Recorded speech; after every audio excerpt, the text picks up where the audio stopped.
Hi, thanks for joining me. Sorry you didn't make the meeting. I'm going to briefly kind of go over what we covered without it being such a long video. So I just want to say I appreciate you. I appreciate for all the help that you do and the ways that you can serve.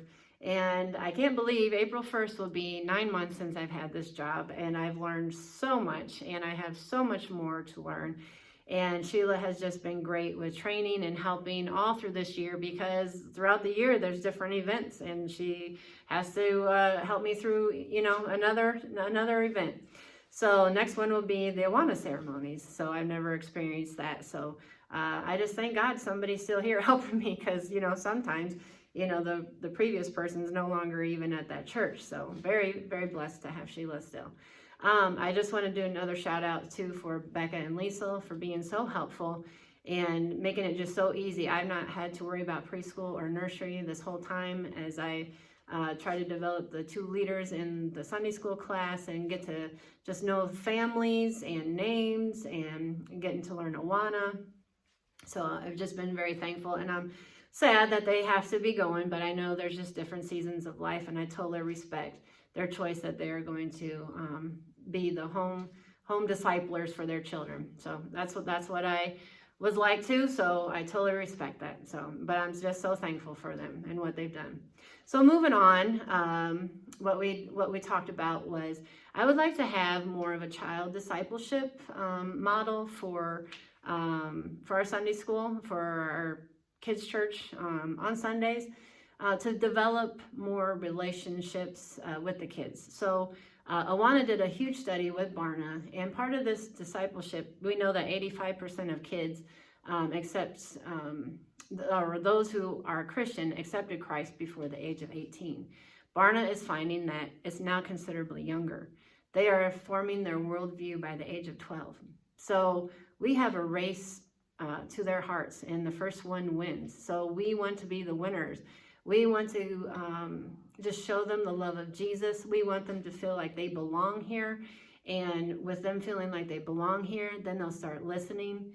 And then hopefully then they will start believing. And once they believe, then that's when the discipleship happens and they become more like Jesus.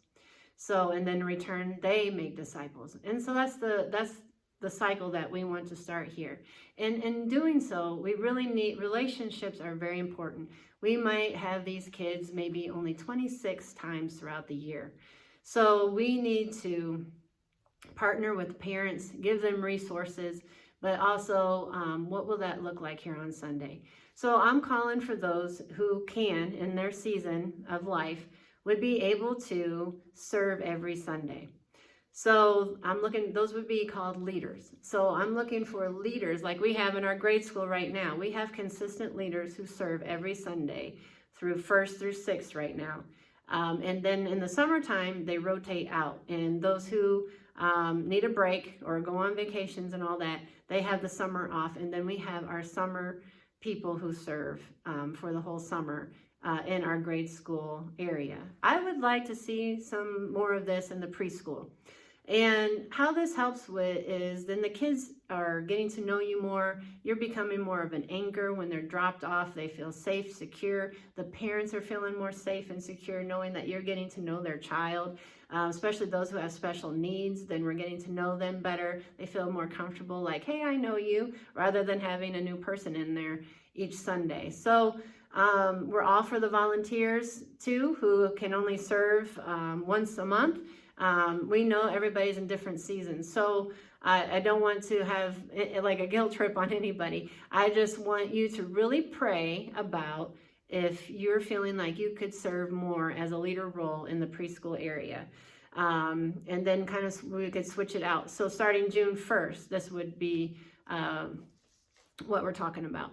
Another thing is we're wanting this time to be a switch up. Okay, so maybe you've been serving in preschool and nursery and didn't realize there was openings in grade school, but we do have some openings in grade school. So we're looking for those small group leaders to fill in for the summer. And there's some that have been serving in the school year that will no longer be serving come June 1st and then to the fall. So we have those opportunities. We have the kindergarten leaders that we still need for the kindergarten class that will be, because starting June 1st, we'll have K through 4th. And then we're also looking for the 5th and 6th grade leaders still. And then for second hour as well. If you would like to be a storyteller to present the lesson for that Sunday, right now I have Marie helping me for the 3rd Sunday, and now Sarah Lucas is helping me on the 1st Sunday of the month. So if you would like to be part of that, that would be great as well. We would take you. I know that Becca then would probably need some others in the 4-year-old. And I know that Lacey could always use more in the nursery too, as you guys rotate through there. I would also like to build a sub team. I forgot to mention that last night. If maybe all you could do is sub, and you don't want to be here every Sunday, but you still want to be part of the children's ministry, we need some hardcore subs. And I will call out Ellen McBride and actually Emma Concuson too, who have been faithful subs in the grade school area. And I know Becca too has had some good, well, there's subs in every area. We thank you subs that you will come just at the last minute when somebody can't. And I would like to build that sub list and make it more of the responsibility for the person who needs the leader or the volunteer who can't come. It would be their responsibility to call, just start going down the sub list and having somebody fill in. So all right, so on to our announcements. We have lots of them. I'm going to buzz right through them, okay? So extravaganza, April 12th.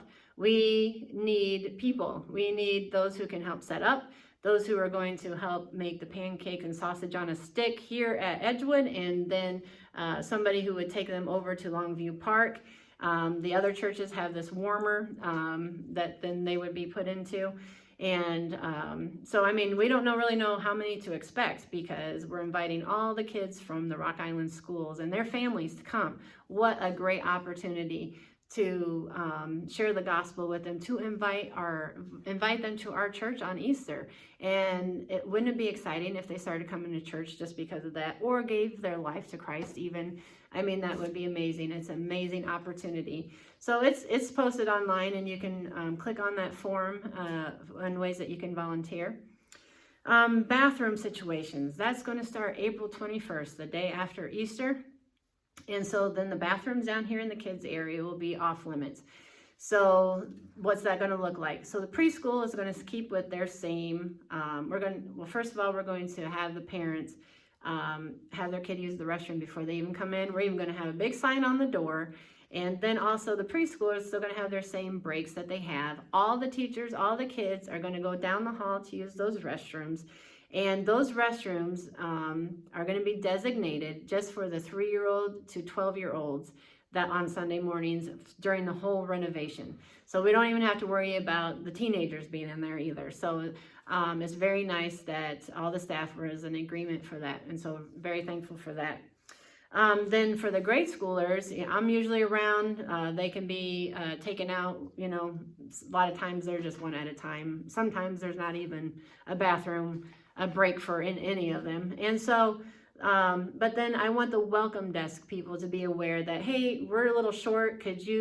I'm sending so-and-so out here. Could you take them to the restroom? So just kind of be aware that could be a possibility. Promotion Sunday is June 1st. And so praise God, we've been having new families come, and we do say we're running out of space. So I didn't know this, but there's an 80 to 85% rule that when people come into your church and they see it's already at that capacity, then they feel like there's no place for them here.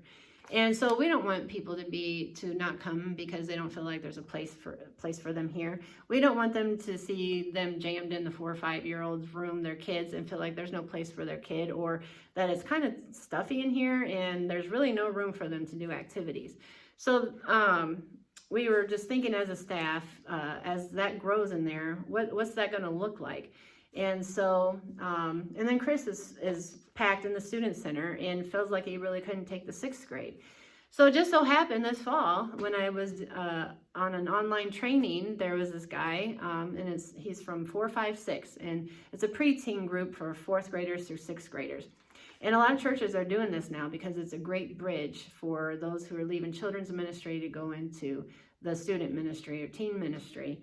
And so I brought that up, and then, Awana, we already have our Sparkies with kindergarten through 2nd grade. So we're going to be bringing in the kindergarten in with, this will be K through 4th, and then the 5th and 6th will be going to room 54 down the hall for their group. And so what's that going to look like on Sunday mornings? Then we're still going to have the same setup. It's still the gospel projects. We're not changing anything. They're just going to be plugged into our existing program. So it starts out in the beginning at 9 o'clock with the pledges, and they're putting on the armor of God, and they're singing great songs, and we have birthdays and welcoming the new visitors and taking up offering for Grace and James. And just Patty does a great job with leading that. And so then they go into their own group. Kindergarten will go into their own room. So they will still have the 4-5 curriculum through the Gospel Project, which has lots of activities and ideas for the leaders. They'll still have a snack. And then second hour is like kids' church. So it would be still kind of like Awana when they're all in the large group area. And then we still have games and music and all of that for them as well. Since it's K through 4th, then we're able to make it for the younger crowd. Instead of trying to entertain the 5th and 6th graders who kind of sit there sometimes like, yeah, I dare you to entertain me. So then the 5th and 6th graders then, because they're going from concrete learners to critical learning, they're starting to question all of this stuff that they've been learning this whole time in kids' church. And so we want to be there. This curriculum's great, walking them through, having them ask, when they ask questions, we ask questions back.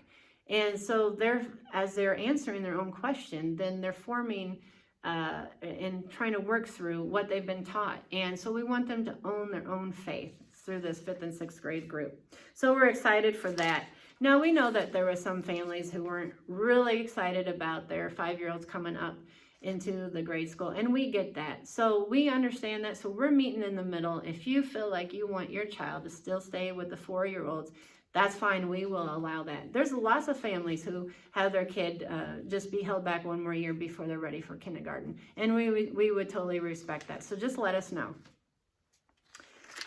Okay, so then we're moving on to camp. Summer camp has been moved to from Pine Lakes to the Eastern Iowa Bible Camp. Well, Sheila directed me in this because she felt like Pine Lakes was having some doctrinal differences, and then also it's closer. It's not 3 hours away. A lot of our families have already attended this camp, so we're not going in there blindly. So that's why we switched. So there's more information on our EdgeKids Facebook page about that too, if you'd still like to sign up. VBS is coming up too. We've already been meeting. So I already have leaders for each area, and we've already met twice. And we will be having we'll be announcing ways that you can volunteer for that. The only thing with that is that it'll be different this year, and we're kind of bummed, but we didn't really see any other way. During that time, the construction will be happening, and so that the bathrooms will be under construction during that week. And so there's no space really then for the preschool. And so we will not have preschool we won't have VBS for the preschoolers this year. I know that's sad, but those who volunteer, we will still take the nursery through preschool. We will watch your kids. And if, depending how many there are, we'll try to make a little preschool, not a preschool, a little VBS for the preschoolers that are attending in there for the kids that their parents are volunteering. Okay, so lastly, I know I'm almost done here, is please sign up we already have 25 people who signed up for the Volunteer Appreciation Lunch on May 4th. We just want to celebrate you. We want to spend some time in prayer, have some fun, and I hope you sign up for that so we can get to know you better. And we just really appreciate you. And thank you for hanging in there for this video. And God bless you. Have a great day.